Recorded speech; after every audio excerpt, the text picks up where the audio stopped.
तर नमस्कार मंडळी, शुभ सकाळ. सर्वांचं पुन्हा एकदा स्वागत करतो आणखीन एका नवीन व्हिडिओमध्ये. तर मित्रांनो, मागच्या रविवारी आपण आई जीवदानच्या दर्शनासाठी गेलेलो आणि हा रविवार आपण दादर येथे चाललोय सिद्धिविनायक मंदिरला व्हिजिट करण्यासाठी. तर चला बघूयात प्रवास कसा होतोय. सोपारा ते दादर बघूयात प्रवास कसा होतोय. खाली मित्रमंडळी आहेतच आपली, तर बघूयात कसा प्रवास होतोय. चला. कुठे जायचं म्हटलंच तर उशिरा होतो, त्यात काही नवीन नाही. तर मित्रांनो, नाक्यावरून रिक्षा पकडले आपण. इकडे गंपे आणि शुभम भेटलेत आपल्याला. तर पुढे श्रेयस स्टेशनला भेटणार आहे. इकडे श्रेयस भेटला आपल्याला आणि आपण काहीतरी विरारवरून 9:30ची ट्रेन पकडली. तर थोड्याच वेळात आपली ट्रेन सुटेल आणि रविवार असला तरी गर्दी आहे तशीच आहे. मात्र ट्रेन सुटली आता. तर बघूयात दादरला कितीपर्यंत पोचवते ट्रेन, बघूयात. तर मंडळी, ट्रेनला प्रचंड गर्दी होती आज. माहीत नाही काय आहे, पण खूप गर्दी होती. तर खूप काही दाखवता नाही आलं तुम्हाला.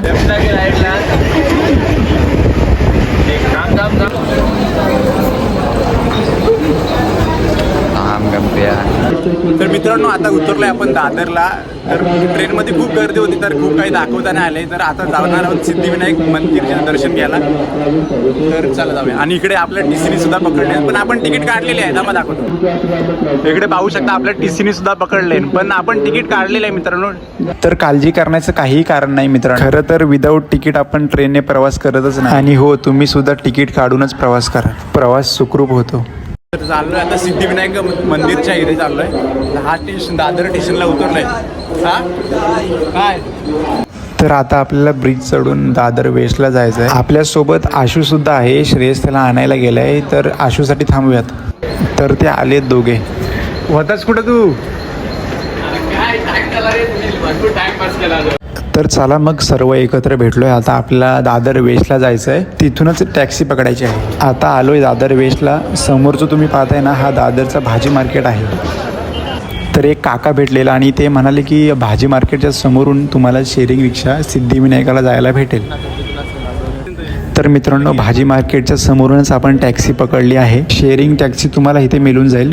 पर शीट 20 रुपये घेते. दादर स्टेशनवरून सिद्धिविनायक मंदिर हे 15 मिनिटं अंतरावर आहे. चालत सुद्धा जाऊ शकता तुम्ही. खरं तर सिद्धिविनायकाचं दर्शन घेण्याआधीच त्याचं दर्शन झालेलं टॅक्सीमध्ये. तर सिद्धिविनायक मंदिराबद्दल सांगायचं झालं तर हे स्थान प्रभादेवीमध्ये आहे. दादरवरूनही तुम्हाला जवळ पडेल. देवस्थान अत्यंत लोकप्रिय असून जागृत सुद्धा मानले जाते आणि भक्तांच्या इच्छा पूर्ण करण्यासाठी ओळखले जाते. 19 नोव्हेंबर 1801 रोजी लक्ष्मण विठू आणि देऊबाई पाटील यांनी हे मंदिर बांधले होते. हे मंदिर महाराष्ट्रातील प्रमुख धार्मिक स्थळ सुद्धा मानले जाते बरं का. बाप्पाची आरती सकाळी 7 आणि संध्याकाळी 7 वाजता होते आणि मंगळवारी बाप्पाच्या आरतीला भाविकांची मोठ्या प्रमाणात गर्दी असते. ह्या बाप्पाचं खास वैशिष्ट्य म्हणजे बाप्पाची सोंड डावीकडे नसून उजवीकडे आहे.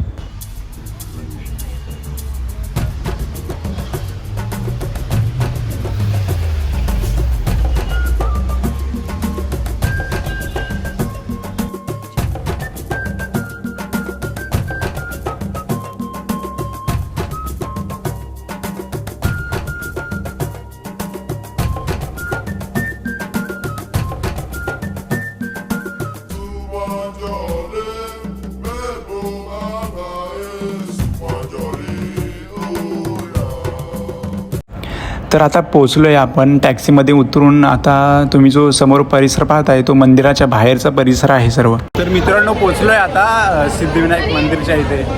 तर आता ओटी वगैरे घेऊयात आणि बाप्पाला प्रसाद सुद्धा घेऊयात. आणि प्रसाद घेऊन थेट आपण जाऊयात बाप्पाच्या आशीर्वादाला. भक्तांची प्रचंड गर्दी होती आणि आपण 10:30ला पोचलो इथे. कशी आहे ओटी? 150 रुपये का है, 200 रुपये का है, सब है भाई.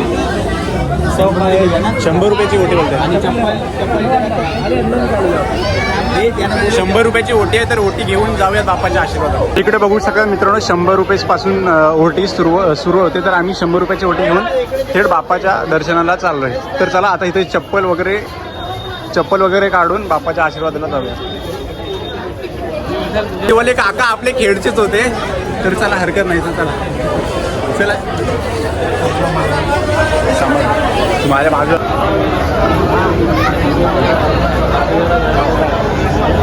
भारी रे, भारी, एक नंबर. बस. तर मंदिरामध्ये प्रवेश केला आपण. इकडे बघू शकता तुम्ही, इकडे भक्तीचं वातावरण पसरलं आहे सर्वत्र.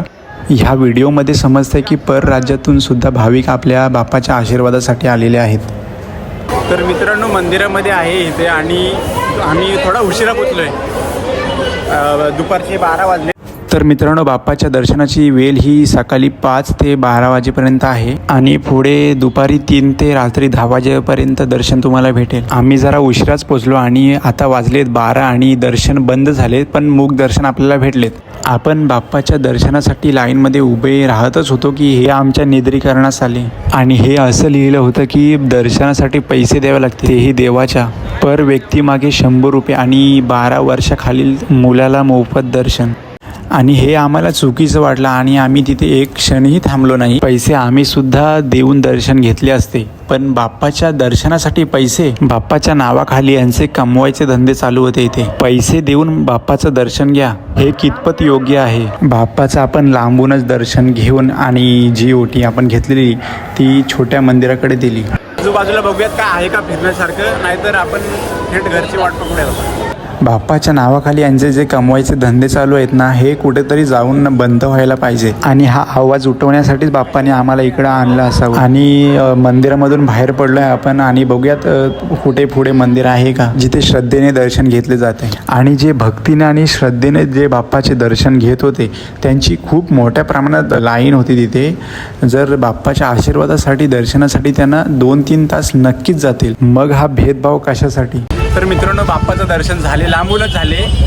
लाईन खूप होती आणि थोडं उशिराच आलो आम्ही ना गं? थोडं लांबून झालं, लांबून दर्शन लांबूनच झाले आणि थोडं उशिराच पोचलो आम्ही आणि मूक दर्शन भेटलं, पण जवळ जाता आलं नाही मित्रांनो. तर बघूयात, आता आलो आहे दर्शन घेऊन थोडं बाहेर. VIP ची लाईनसुद्धा खूप मोठ्या प्रमाणात होती म्हणून आम्ही पुढे जास्त काय गेलो नाही बाहेर. तर बघूयात पुढे काय आहे का दादरमध्ये काय फिरण्यासारखं. चौपाटी वगैरे बोलला आहे श्रेयस, तर तिकडे जाऊयात, नाहीतर थेट घरी जाऊयात. बघूयात कसं. तर मित्रांनो आपला जो जीवदानी आईच्या दर्शनाला गेलेलो तो ब्लॉग आला आहे, तर तुम्ही पण नक्की जाऊन बघा. तर तसेच पुढे येऊन आपल्याला श्री भास्कर गावड मारुती यांचे जे मंदिर होते, मारुती मंदिर, तर तिथे आपण आलो आहे. आणि खरंच इथे भक्तिभावाने दर्शन आम्ही इथे घेतले. बाहेरून मंदिर दिसायलाही छान आणि आतूनही तितकेच सुंदर. इकडे मारुती रायाची मूर्ती होती.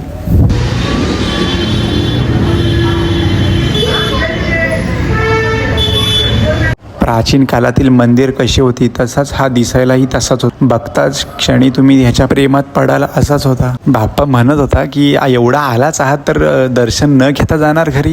तर मित्रांनो बाप्पाचं शेवटी दर्शन आपण घेतलंच आणि तसंच आपण दर्शन घेऊन थेट घरची वाट पकडतोय. आता स्टेशनला पोचलो. दुपारचे साधारण 1 वाजलेत आणि ही जी तुम्ही लोकल पाहताय ती वसई आहे आणि ह्याच्यानंतरची आपली विरार फास्ट पकडायची आहे आपल्याला. वसई फास्ट लोकललासुद्धा प्रवाशांची मोठ्या प्रमाणात गर्दी इथे होती आणि दुपारची लोकलसुद्धा उशिराने इथे धावत होत्या, त्यामुळे गर्दी इथे होते खूप.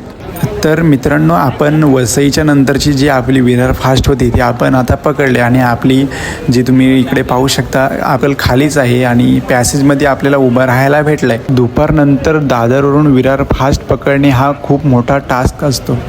तर चला आता दादरवरून आपण विरार फास्ट पकडली आणि आपण सोपाराला आता उतरलो आहे.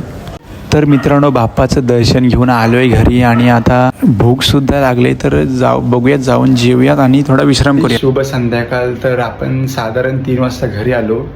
थोडं थकलेलो होतो आणि तसंच जेवून झोपलो आणि मगाशी उठलो 6:30ला काहीतरी उठलो आणि देवपूजा करून आता तुमच्यासमोर आलो आहे. आणि दर्शनासाठी तुम्ही बघितलंच असाल माणसांमध्ये जो भेदभाव तिथे होता, तर आम्हाला ते काही पडलं नाही आणि आम्ही तसंच माघारी फिरलो घरी. आणि जे तिथे जवळपास काय मंदिर होते हनुमानाचं मंदिर, तिथे दर्शन घेऊन आपण आता घरी आलो. तर इकडे बघू शकता मित्रांनो, इकडे श्री कोथिंबीर खातोय. मागासपासून कोथिंबीर खातच जाता येतोय. तर असा होता संपूर्ण व्हिडिओ. तर नक्कीच तुम्हाला देखील आवडला असेल. तर भेटूयात लवकरच एका नवीन व्हिडिओसोबत. धन्यवाद.